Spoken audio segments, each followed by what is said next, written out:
Another one, hi Ma'am Norlen. Papunta na po sana ako sa Vancouver and all requirements po, meron na akong LMIA and may stamp na po yung passport ko which is visa.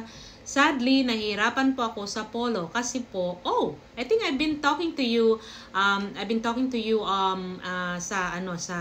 sa email. Kasi po, yung employer ko is ayaw pumayag sa mga demand ng polo, which is napag-agrihan namin before bago ako mag-proceed sa apply ko sa kanila.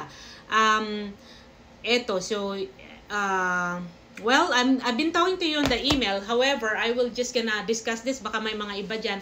So, if the employer doesn't wanna agree doing all this polo or verification sa Philippine Consulate, I would suggest na mag-hire ka ng representative mo or yung employer, hire a representative para sila yung mag-process ng polo. So once they give that polo representation, that representative could be able to help you para makuha mo kung ano man yung dapat mong kunin, which is yung polo, in order for you to be able to get your OEC from the Philippine Consulate. So madali lang yun. Communicate with me. I can even represent you. Sayang naman, this is your future. I believe kung gusto mong kausapin ko yung employer, I could be able to talk to the employer. Mapa-Filipino man siya or hindi, I can talk to the employer and explain to him kung anong pwedeng gawin.